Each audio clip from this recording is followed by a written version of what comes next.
Or you could, we're just doing funny stuff now, wrap aluminium foil all through your car.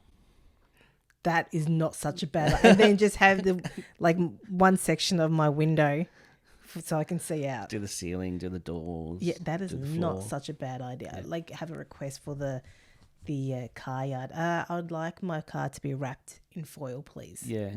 They'd be like, what?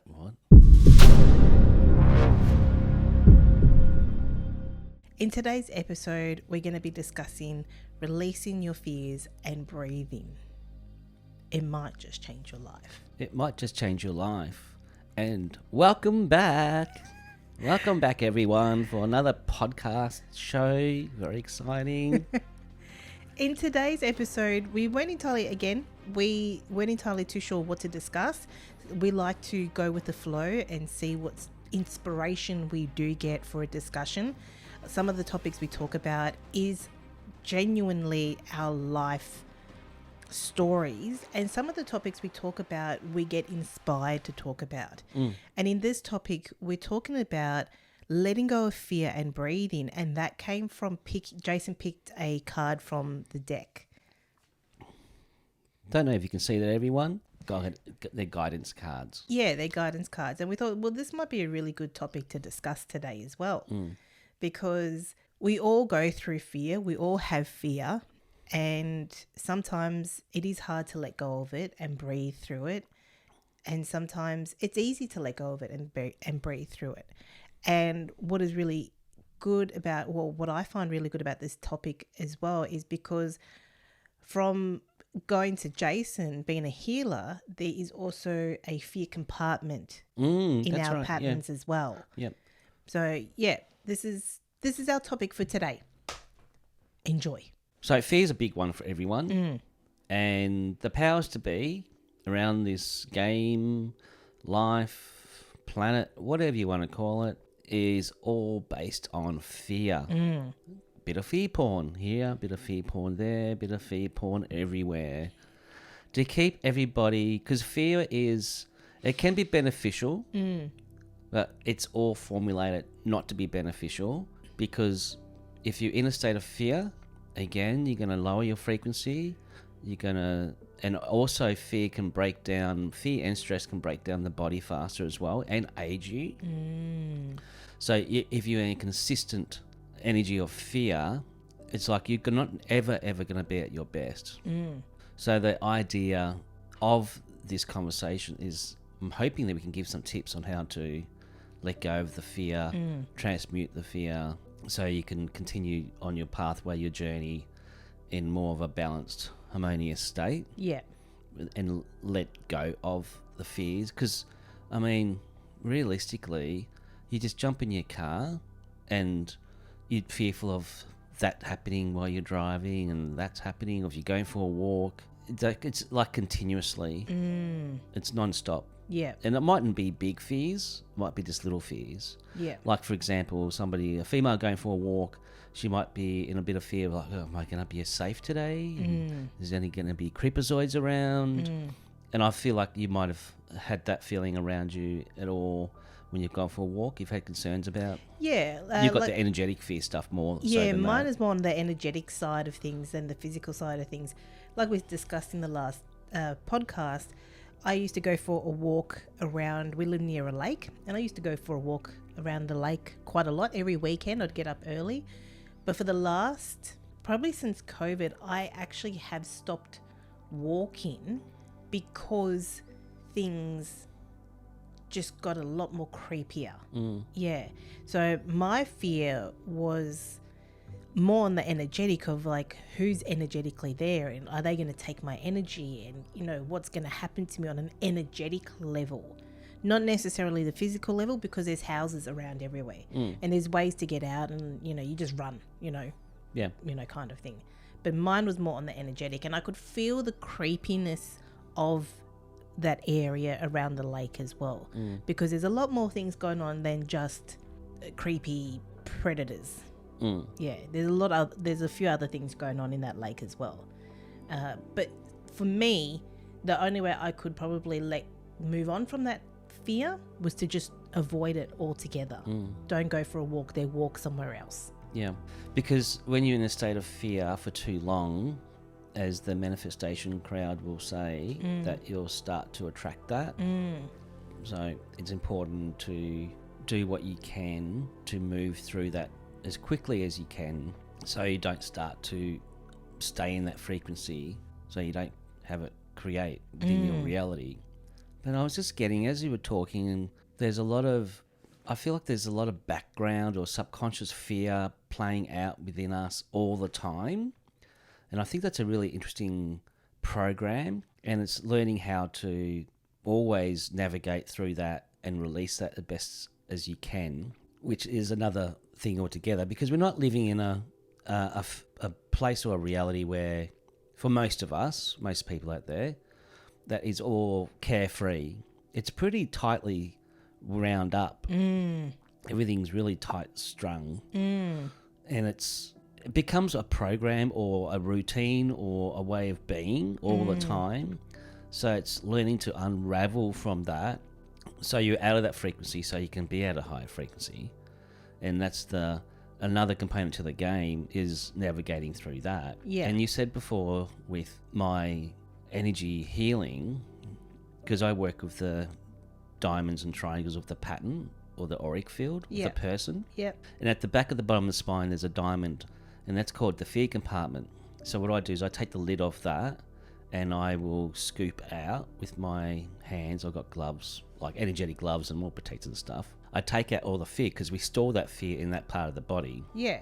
And people feel instantly lighter when you do that. So that's interesting. So it's not just that we always got the fear swimming around us. We actually store it too. And if we store it in that compartment, that means we would also store it within our cellular structure of who we are. So, and that's always waiting to be triggered, and always waiting for a drama to play out, where there's no need for that to play out. No. So in a way, we're quite good at manifesting continuous fear and drama in our lives, because we've been programmed also from our families and ancestors as well, you know, fighting to survive, and all the battles that happened, World War 1 and 2 and 3. Don't know. We'll cancel that. Cancel that one. Cancel that one. Delete. But there's all this fear-mongering all the time happening with everything and everyone. And I believe it's just always there to keep us at a low state of frequency.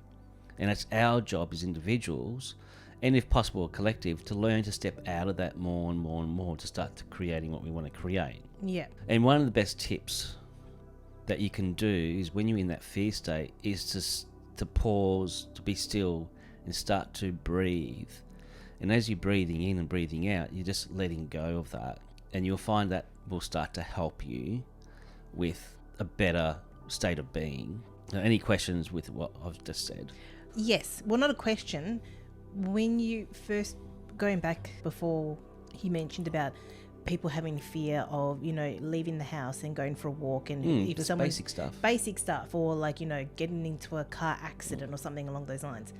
I was getting, like you just said, that could be from family or parental fears that, you know, they got into a car accident and they're so weary, or so, what's the word that I'm looking for? Finely tuned, let's say, to an accident going on around them, that they've actually drilled that into their offspring. And so their offspring and now is like frantic about driving, because they, you know, they might just get into an accident around the corner, or, you know, something along those lines. So it can come from family members as well. Because I know for me, with my family, with my parents, there was a lot of fear of people breaking in. And that kind of bled into me when I moved out. Reinforced into me when I moved out, where my parents would say, get one of the window rods, get those rods and put it in so no one can, you know, break into your house. And that, you know, it does come from family members as well, because, I mean, they can't help who they are either. And you're right on that, what you're saying, is because I was speaking to my mother on the phone. She's in Queensland. And all she talks about is people being bashed up, houses broken into, cars put on fire. And I'm that's on their news. It's all she talks about. And I'm like, you just don't realise, because you're in that frequency, if you're not careful, you're going to attract similar stuff to play out within your reality.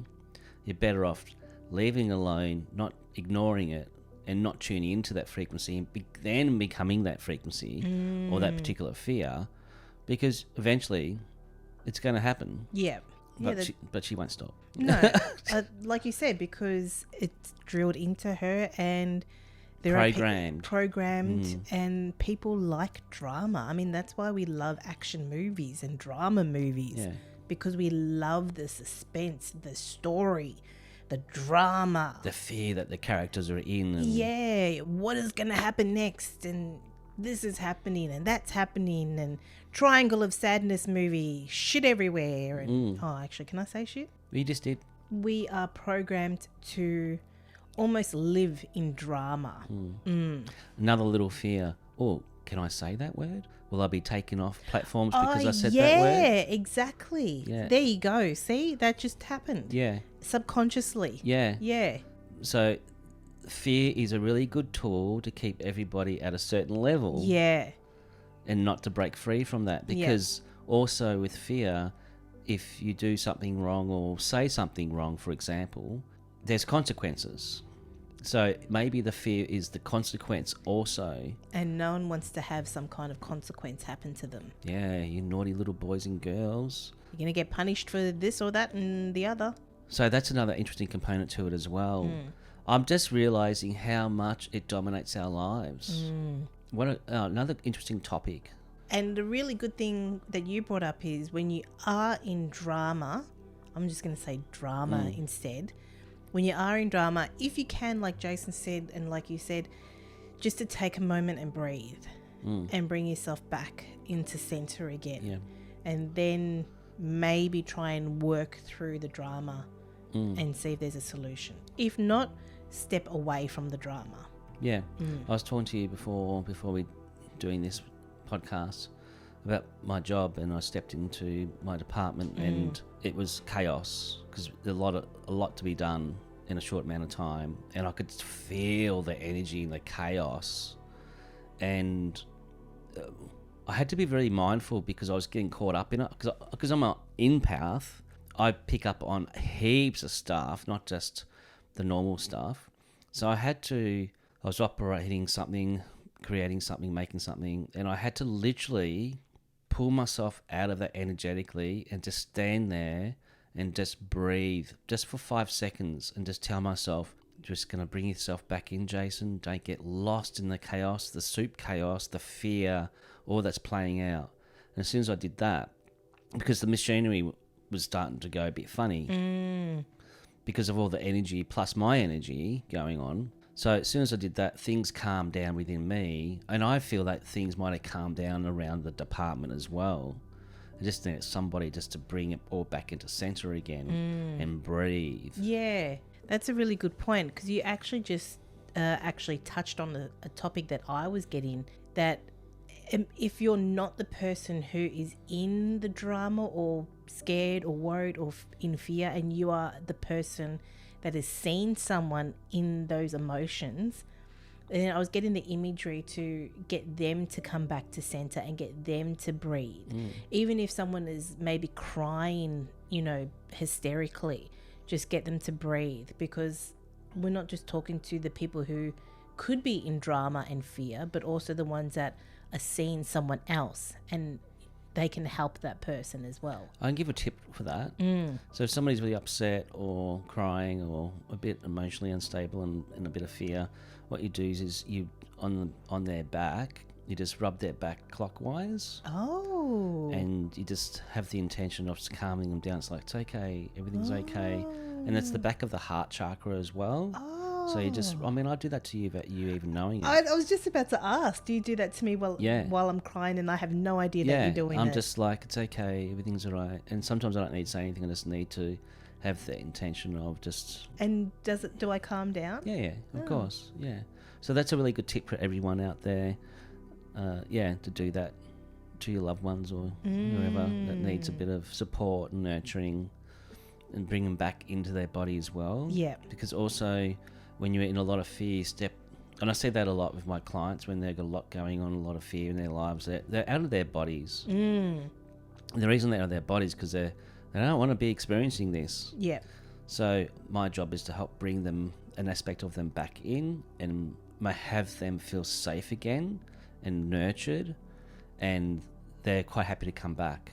Yeah. Sometimes I need to talk to that aspect of them, but most of the time they'll just come back because they're in a safe space, they're feeling safe again, and they've calmed down. It's like, okay, I'll come back, I'll get back on my horse and get back out into life again. So yeah, it's a very big realization to talk about, self-realization to talk about the fear. Because life can be challenging. I was going to say is challenging, but there might be some people that don't find it challenging at all. But life can be challenging.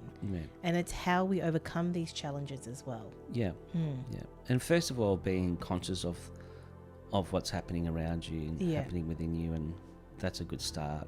And with the fear component, I mean, what's another tip besides breathing, making yourself a cup of tea? Well, you need to breathe before you can make yourself a cup of tea. Okay, so first step would be breathing. Second step would be trying to take yourself out of that. Yep. So I reckon maybe there should be steps to follow if they can. So like you said, breathe, maybe step out of the situation, go make a cup of tea or a calming drink. Probably not coffee, because coffee is going to make you a bit more wired. Yeah. Maybe have a cookie. Maybe have a break from your energy drink. No Red Bull or V's. And it's interesting how something sweet can calm the nerves as well. So maybe have a cookie or something along those lines, because that's also very calming on the nervous system, because I think that's also where the inner child comes into play, and it's like, okay, I've got something safe. Sweet is safe. That's an interesting thing you just brought up, is the inner child.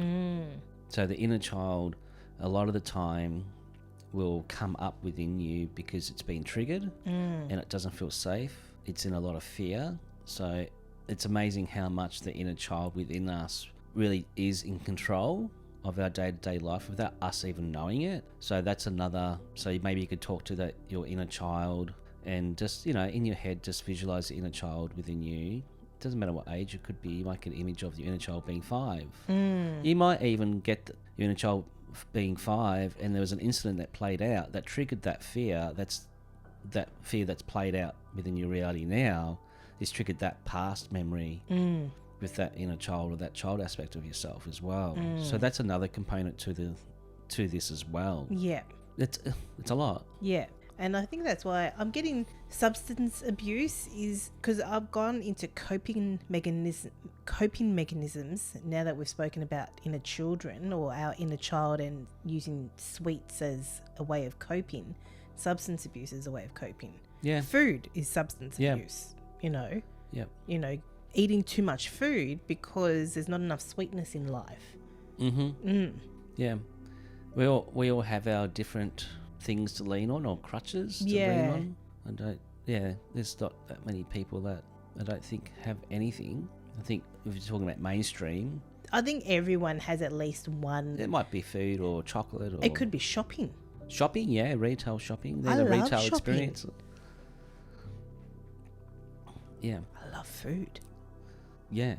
So it's all that comes into it as well. Yeah, exactly. And it's all coping mechanism. It is. It's all a coping mechanism, because sometimes life is hard and we just want to have some kind of joy Yeah. in our that's life. true, yeah. Yeah. And diabetes is connected to that as well. It's like there's no sweetness in life. So the pancreas is unbalanced. So it's a insulin resistance. So the body is resisting the insulin. It pretty much is because I remember reading up about it on the energetic level of diabetes. It was what I read was saying that not accepting mother's milk. Oh, okay. In a way, which I kind of take as the love. Not accepting the love. Yeah, because people might not have a really good relationship with their mother. So it's not accepting the love into your body. So that brings another point of who raised you as well. And if you were like you didn't get on with your mum or your dad, and there's issues there, that might bring up a fear of not being loved enough. Maybe abandonment issues. That'd be another fear for people, or even betrayal as well. It's another one. So there's all this soup again that we're all swimming in.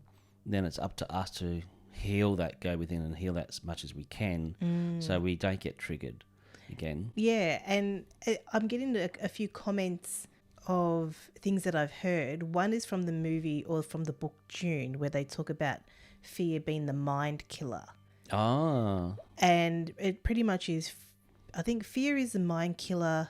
I will let my fear pass through me, only I will remain. Something along those lines. Oh, so that's it's just, cool. But it's also interesting to say that fear comes from the mind and then it triggers the emotion. So you kind of need to calm the emotion to let go of the fear in the mind. Yeah. But yeah, in June, they say fear is the mind killer, which I understand that.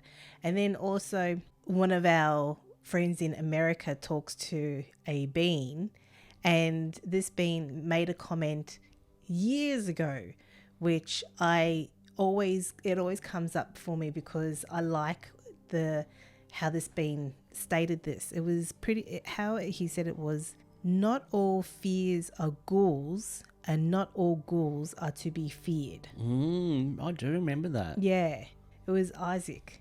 Yeah. Yeah. So that does come into my mind when I need to overcome something. It's like, okay, not all fears are ghouls. And it's like, well, people have a fear of birds. People have a fear of going outside. People have all these different kinds of fears. It's like, okay, he's right on that. And then not all ghouls are to be feared. It's like, okay, just because this person looks a particular way doesn't mean that they don't have a good heart and they don't have pure intentions and they don't have integrity.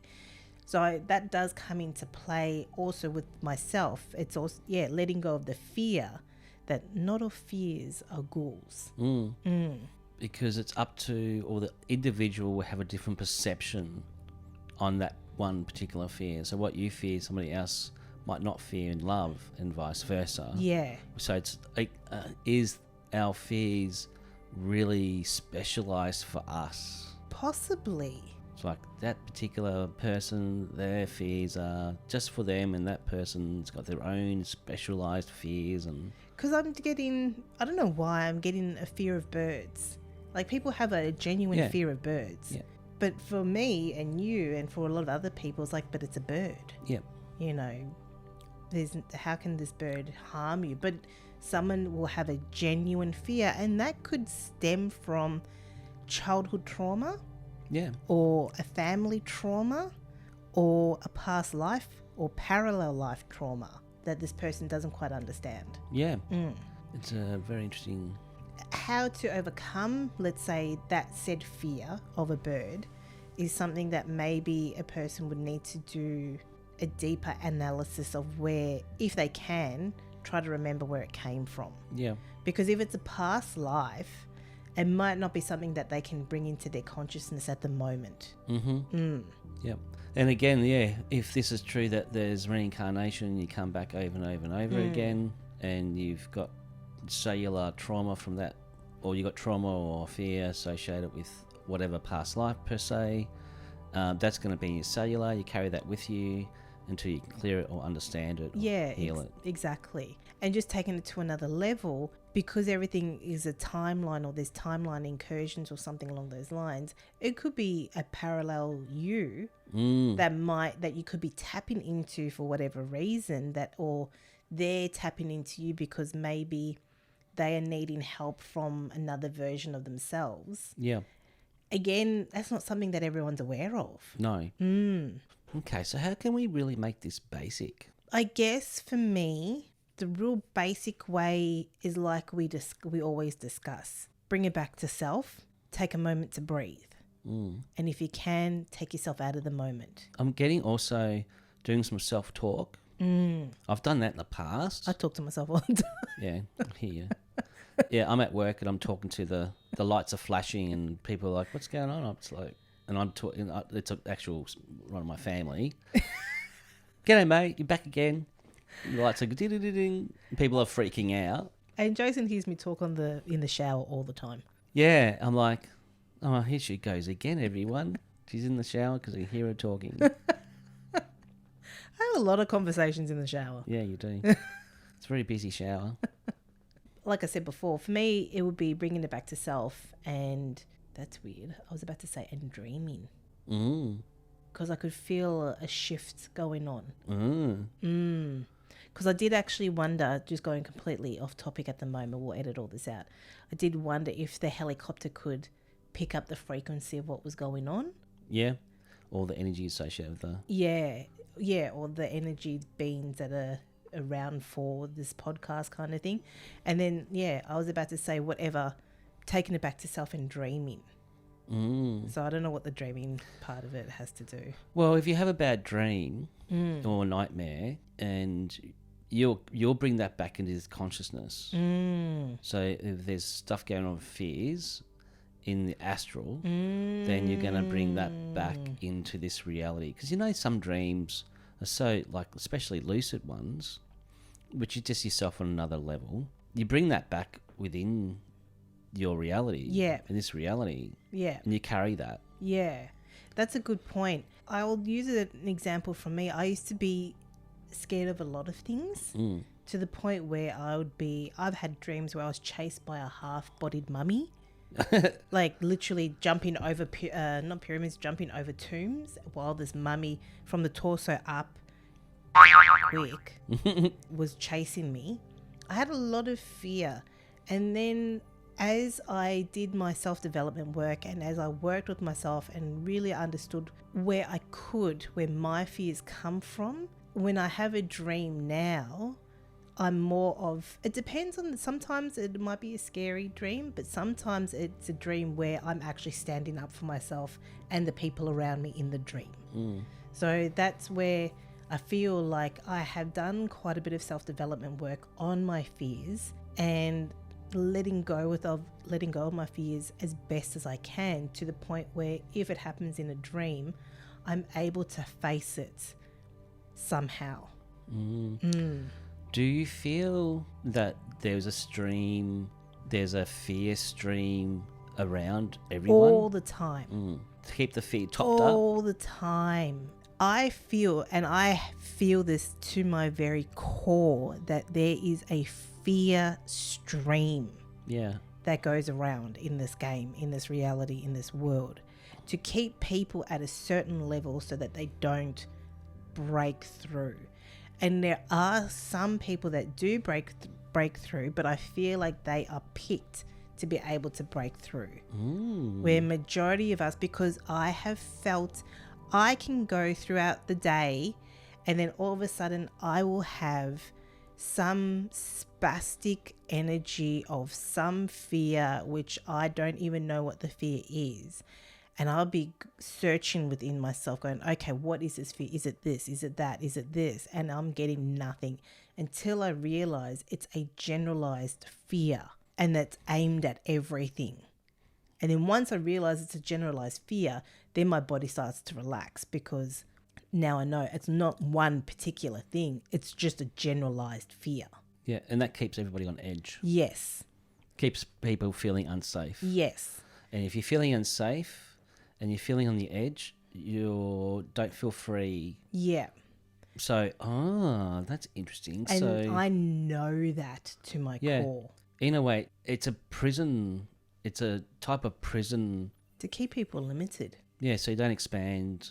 You don't, do what you would like to do or create what you want to create. And if you do, you've always got this, as I said before, you've got this fear energy in the background. Not necessarily within you, but in the background. Yeah, because there might not be a pinpointed fear. It's just a frequency that's emanated out. Yeah. Yeah. And I felt it so many times. Yeah, you pick it up. Because you can be, as you said, you're just going on with your day, everything's fine, everything's flowing, everything's in balance, everything's great. And next thing you know, out of nowhere, it's like, bang, something flares up. It's like, well, what? It's not like you were thinking about it. No. It's like, oh, I'm going to think about this particular fear or scenario. It's just bang out of nowhere. Yeah, that's exactly it. And it could either be, it could either be the fear frequency that's been spread out, or you could have just tapped into someone else's fear. Yep. Or you could have just passed through a different level of creepiness, like we've discussed in the previous podcast. And that creepy level might have a particular fear going on. So if you're sensitive to energy and you can pick it up, different ways of picking up, and it's not your fear. And I've experienced that personally, driving down a road and everything was fine that moment, not a care in the world, just driving as you do. And I just hit this, all of a sudden I just went into road rage. All this massive anger and all this stuff was playing out within me. And I'm really happy that I had understanding of, myself and what's me, what's not me. And because if I didn't take myself out of that, I don't know what would have happened. But it was massive. Road rage was like an explosion of this yuck energy. And as soon as I understood, oh my God, that's not me. That's the energy I've driven through. So there might have been something happened before I drove through it. Because there's no cars around, which was weird as well. The road was empty. So it could have been like an energy bubble or something that you stepped into. I drove through maybe beforehand, or it was placed there. I don't know, but it was really triggering instantly within a second. And I just went, that's not me, everything's fine. And then it just vanished. But somebody else that didn't have more of a consciousness of themselves, that's not good. So how can we explain to people on the topic at hand of letting go of fear and breathing? Well, I guess breathing is a way of letting go of fear, but you got to settle your nerves first before you can maybe understand what is going on before you can let it go. Yeah, it's having I guess it takes a little bit of strength to pull yourself out, because sometimes you can get lost in the moment. Yeah. Because stuff happens really quickly. So it's like being able to pull yourself out and breathe. Like I did the other day at work, I just went into, I've just got to breathe. Yeah. I've just got to be still and breathe. Even though it's, this chaos around me, for me, have to bring myself back to center and don't get lost into it. And that's what I did. And that was an instant thing. So that's an instant thing that you can do. With the streaming and everything like that, I mean, as you said before, your foil cap can help. Yeah. Yeah. I strongly suggest if you can, fold up some foil, put it in a cap and wear that, because no one's going to see the foil. If you're having a really bad day and there's a lot of streaming going on and a lot of voices going, a lot of this and a lot of that. Yeah. That's helpful. I'm also getting... if you can find the right orgone piece as well, for your pockets. There's certain orgone pieces that you can buy that will help with the frequency and protection as well. They're some of the main practical tools. I think sometimes the best practical tool are the basic ones. I think so, yeah. Yeah. Like, just, really taking a moment to breathe. Foil cap, I think, is a very practical tool. And everyone needs a foil cap. I really do. Yeah. And I'm not joking. I really do. And like you said, orgone devices. Maybe there's a crystal out there. I have heard that tourmaline and obsidian are good, but I actually don't know how good they are. And how big of a piece you need. Yeah. At least with orgone, we have worked with orgone. Yeah. We've done tests on orgone, and we know people that use orgone in the States. So we know how well they work as well. And that's pretty much all I have at the moment. Oh, maybe writing out on a journal and being able to talk to someone who is outside of the situation might also be able to bring you back to center too. Yeah. Talk to a friend, loved one. Yeah, talk to them. Or even if you need to go beyond that and go to someone who's more professional, talk to a professional. Depending on how big the fear or the trauma or the thing is, there is help and support out there. Yeah. There's a lot. I was just getting a flash. I forgot that I have lots of crystals in my car. Do you really? Yeah, in my boot, in the back of my car, I've got loads of crystals in there. Oh. And when I clean my car next, don't know why I'm sharing this, but anyway, I've got to cleanse them again and then put them back in again. Ah. And my intention for the crystals was to keep the car me protected. Well, what I'm getting from that, as soon as you say that it's in the boot, it's in the junk, it's in the trunk. Yeah. So, and the fear compartment in the diamond Yeah. is also in the trunk. But I've got crystals in there, not fear. No, I know that, but what I'm saying is it's interesting that It's a storage, it's the storage compartment. Yeah. A lot of people carry everything, especially women, carry a lot of their emotions and stuff in their booty, Yeah. in their hips, Yeah. in their junk, the junk in Yeah. their trunk, Yeah. pretty much. Whereas, and you've got crystals in your trunk to help clear the junk in your trunk, pretty much. Yeah, that's so true. Yeah. So that's what I was getting. And it's also, I was getting the connection to the fear compartment at the back, which is also like a junk trunk. Yeah. Yeah. Yeah, interesting. I just thought of that then. Yeah. As soon as I got my car, I just got, you're going to have to put crystals in there, program them to look after you in the car. Yeah. And they would help transmute a lot of the crap energy. So I'm just getting now, I've got to do a cleansing on them, clearing. Because when I went through that road rage, I didn't have this car. I had another car. Oh, okay. And I didn't have crystals in that other car. Okay. I've only had crystals in this car, my first car, this particular car with the crystals, yeah. Okay. So we'll get some crystals when you get your new car. Yeah. And put them in the, and put them, yeah, and put them in there as well. So that's, that maybe that's another tip. Mate, yeah. Put some crystals in your car. Yeah. Clear Make sure they're them. clean. Yeah. Yep. Program them. Yep. Actually, don't program them. First, ask them if you want to be friends with them, or if they want to be friends with you. Yep. Yeah.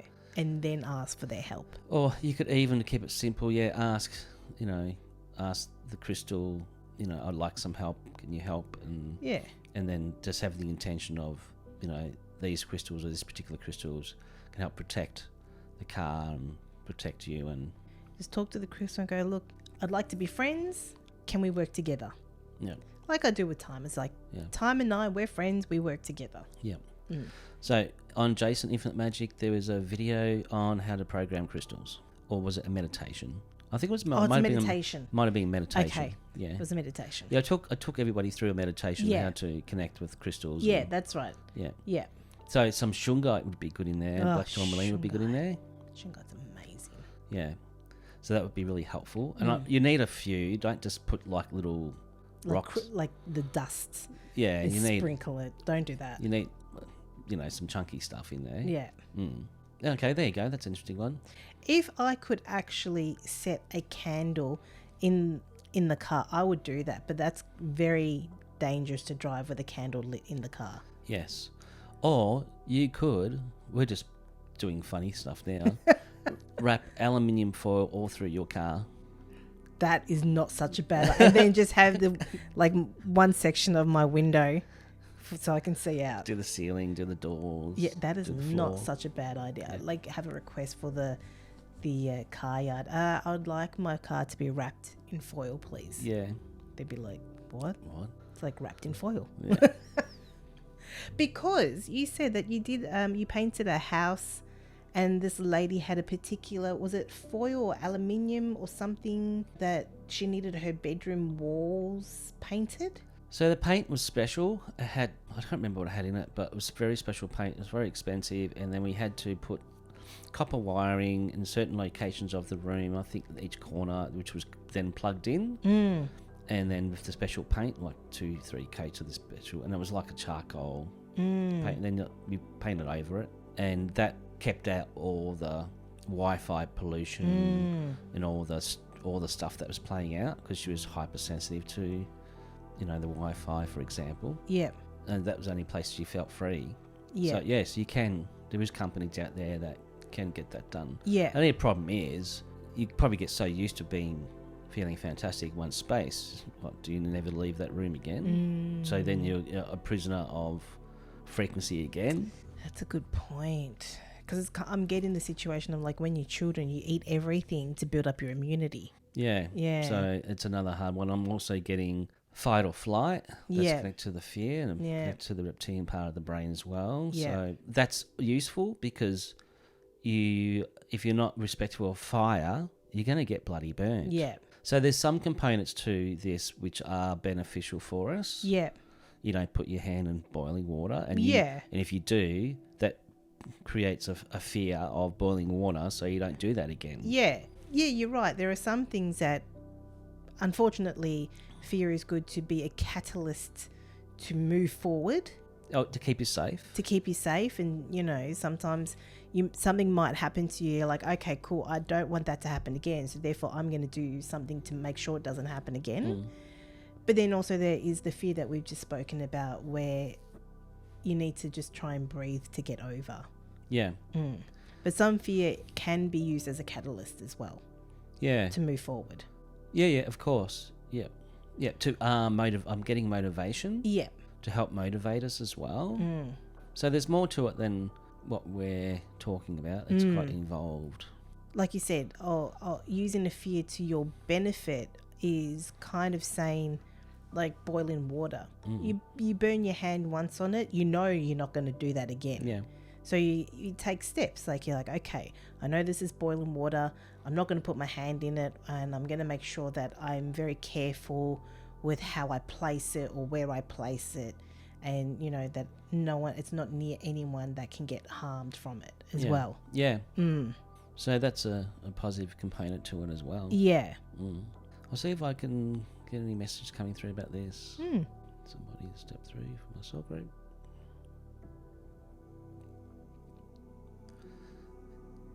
Yes, thank you for having us back again. Fear is used to keep you all in a lower frequency, but also fear is also used to move you forward and to be aware of your surroundings.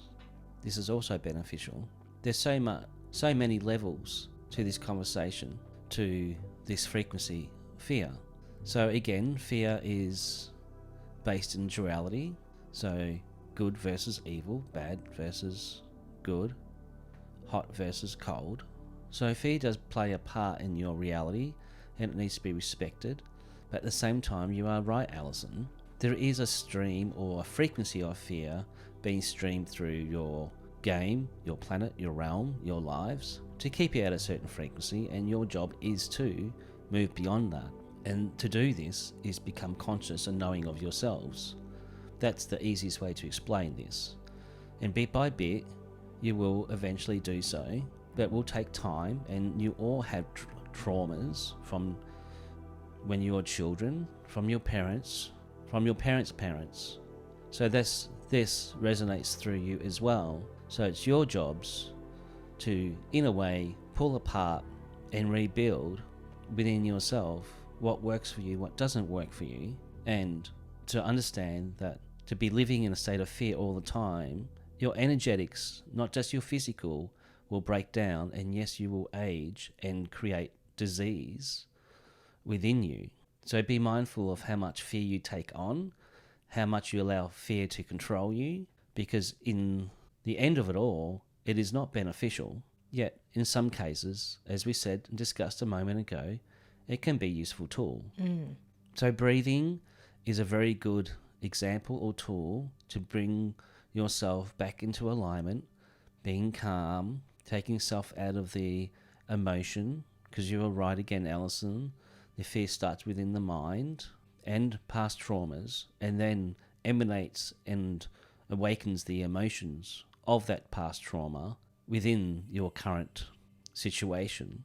So if you can, gently pull yourselves out, and this may take some doing, or you may need a friend or loved one to support you with this, but if you can, this will, you could say, delete the fear or move the fear out of you and around you. But not all cases are the same. So it's an individual and a moment-to-moment fear-based reality that can be cleared. Is this helpful? Yes, it's very helpful. So yeah, that was interesting. It was interesting. So the breath work is a great tool to use.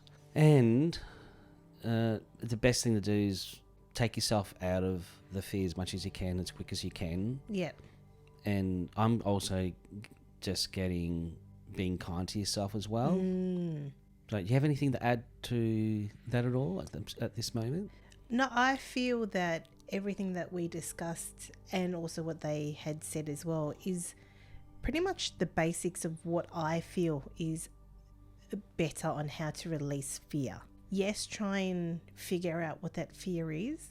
Try and see if it's a childhood wound, or if you can try and see if it's something from a different lifetime. But what I'm getting with you saying that would be after the fact, because while you're in that, so the road rage, for example, that I felt. That's a good point. In that moment of time, I mean, I was pretty lucky. I was able to pull myself really quickly because I just identified, well, that's not me. I was fine a second ago. So some people mightn't be able to do that. So it's after the fact, where especially if it's like the last 3 years before that played out, everybody had time to process and work through it. And if fears did come up, like with us, we had the time on a level to process it, navigate through it. Well, then the easiest and best way to navigate through that in the moment is to just breathe. That's what I've got as well. That's pretty much, I don't have anything else other than just breathe. Yeah, and if anybody else got tips on how to work through that, please let us know in the comments. Yeah, like how do you take yourself out of the moment other than just breathing? Yeah, because it's a really big one. Yeah. It's a bit different. Yeah. Because fear also can be connected to death. Yes, that's true. It's like if you're going to be pushed off a cliff, breathing's not going to help you, is it? No. Or if you're getting chased by, a predator. Yeah. Breathing a dinosaur, a lion. Breathing is going to help you because you need to run. So that then comes up with fight or flight. Yeah. So if you've got a dinosaur or something... Which we don't actually have a dinosaur, but let's say you're in the wilderness and there's a bear or something along those lines. Yeah. Yeah, and it's either hide or you stand. I think with the bear, do you stand still and you don't move? I'm not sure. Don't take my word for it though. Oh, but you would have to have a lot of courage just to stand still and be. Actually, so I do have a little story I saw on YouTube Shorts about a shark. And I thought, this is going to be interesting. And it was a female diver, obviously someone recording her, and there was a shark coming towards her. And it was pretty much saying, don't swim away, don't flap your wings or your legs or something like that, because then a shark will take that as prey. All you have to do is turn around, face the shark, and if you can, as it's coming towards you, put your hand on the nose or the top of its nose and just push it in the different direction. Unless it's got its mouth open. Well, this one did have its mouth open. Oh, did it? Yeah. Ooh. Yeah, this one did have its mouth open. And the interesting thing is, since I've watched that, I've actually had a lot of shorts come up about information about sharks.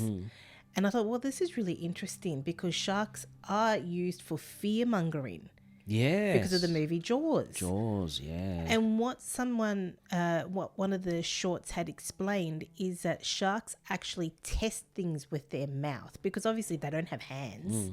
They've got fins and gills. So they actually test things with their mouth because it's the only thing that they have.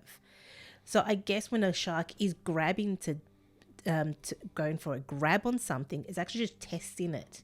Yes, it's probably going to eat as well, but it's mainly, I heard that they're testing to see what's going on. They just happen to have really sharp teeth. Yeah.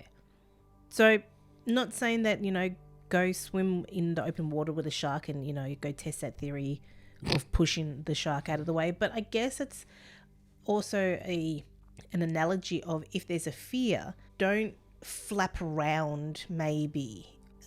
Either like flapping around could be emotionally, like yes, maybe crying, it could be emotion, but calm yourself, because if you flap around in the water hysterically, you'll be seen as prey or the shark might come after you kind of thing. But if you're calm, maybe you're able to divert the fear and move the fear out of the way. Yeah, okay. I know it's a strange thing. And I also found out another type of shark, a very, very big shark. I can't remember how many feet. It was very long. Could have been 15 feet long. Like, this was huge. And they have very big mouths. So that would look scary on its own as it is. However, all they eat is plankton. Oh. Yeah. So it comes back down to what Isaac said. Not all ghouls are to be feared. But if you take, I guess, the symbology of the shark being the fear and maybe trying to calm yourself down instead of being scared and trying to swim away too much, maybe calm yourself down, and that way you can redirect or let go. Redirecting could let go of the fear. Like, redirecting can be the let going of the fear.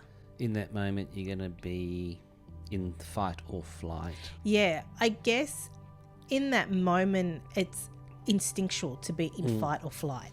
Yeah, for everyone. Yeah. Unless you are really well trained, like this diver was really well trained. Which I'm thinking she is. Yeah. Yeah, she would definitely be very well trained. And knowing that a shark might not be out to get her, or knowing to, stop flapping the fins. Which makes sense. Yeah. Stop flapping the fins, turn around and take some guts, have a breather, and just push the shark out of the way. And the shark literally just glided past her. Wow. Yeah. In the instinctual moment, fight and flight it'll probably be that. And if you can, just breathe. Breath work is one of the most important keys to stepping out of that within you. Anything else, baby? I might see, just checking again just to see, because that was pretty abrupt. Yeah. Because we had to start again, everyone, because the camera died. Yeah, of course. Yeah, just see if they've got anything else to say. Just before they stopped really abruptly, and I'm like, oh, that's a bit weird. And then the camera just died. It went bling bling. Yeah. It's like, okay. Going back again in the podcast room. So it's like, yeah, we know you're back in the podcast room. Good work, Jayson. Now, you've covered a lot in this conversation, and we feel that there is a lot to ponder on with people watching or listening to this episode on fear and letting go and breathing. That would be, we would say as well, the biggest tool you could use in that particular moment in time, and the fastest tool to bring yourselves back into alignment with any fear that comes up, for that matter. Even as Allison discussed, which is an interesting conversation in itself, with the shark. Yet that individual did pause, was calm, and was able to take herself out of that dilemma, even though she would have been fearful on a level. But at the same time, she would have known and understood the waters and sharks. So she was up to date with education when anything arose where she was in the ocean. Anything else? No, we are all good. Okay. Just remember, things are not what they are always appear to be. So be mindful of that. And remember not to, if you can, not get triggered so quickly. This also will be helpful.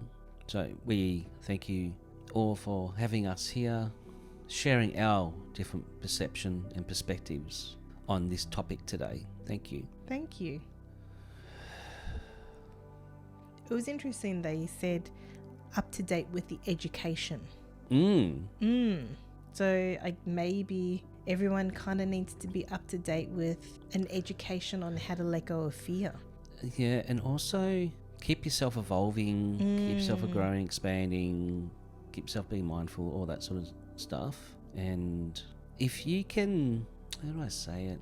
Not be triggered really quickly and just see it for what it is, or feel it for what it is, and just be in that moment and then just breathe it out, or just be in that level of centeredness. You've really just bypassed that, whatever that fear or trigger is. So, but it is easier said than done sometimes, as we know. So we're saying, what we're saying, it's pretty easy, but when we talk about it, it sounds easy. yeah, but when you're in the moment, yeah. yeah, it's a different thing. Yeah, I've got nothing else to say other than that, and I just hope this conversation was helpful for some people. Yeah.